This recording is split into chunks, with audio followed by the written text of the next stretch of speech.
Good morning. Welcome sa channel ko.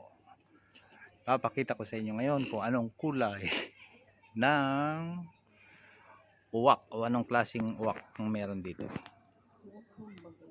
Yan. Yan ang uwak dito sa Italy. Ibang kulay ha. Hindi siya itim na itim. Naghihintay din siya ng tren. Sabi, vietato attraversare i binari. Do not cross the railway lines. Tingnan natin kung tatawid siya. Ayun, matalino siya, hindi siya tumawid.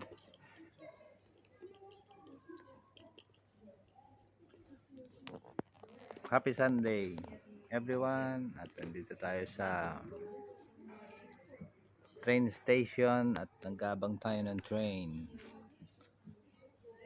Happy Sunday sa inyong lahat dyan sa Philippines. Yun, may isang matigas ang ulong uwak. O, tumawid siya, tumawid. Yung isa naman nag-iisip. Tingnan nyo.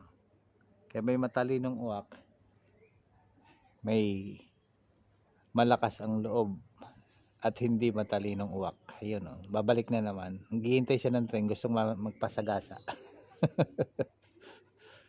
Ayun. Yan. Ito niya. Ano ang kaibahan ng uwak sa Pilipinas? Sa Pilipinas ay itim na itim. Ayun. Dito iba. May kulay gray siya at may kulay itim. Yan. Yun, natin niya, tumawid. May sutil din na uwak, ano? Yan ay uwak ng gusto magpakamatay. At yun naman matalinong uwak, ayaw magpakamatay. Eto na. Adla.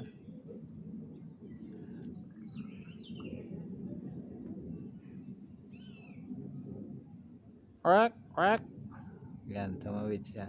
Tatawagin natin. Quack, quack, quack, quack, quack, quack, quack. Quack, quack, quack, quack, quack.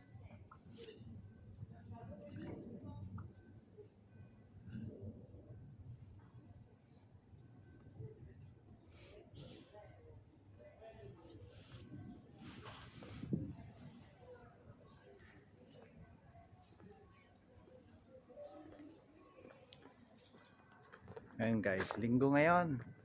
At tayo ay spiritual day natin, ano? Araw ng pagpuri sa Diyos.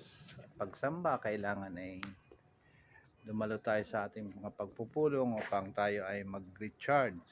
Gaya ng cellphone, ay kailangan din natin mag-recharge para pumasok ang Espiritu ng Diyos at puro positive ang kaisipan at mayroon tayong lakas na harapin ang mga problema ng bawat normal na tao. We are not perfect. We are normal people. Kailangan natin ang tulong ng Diyos.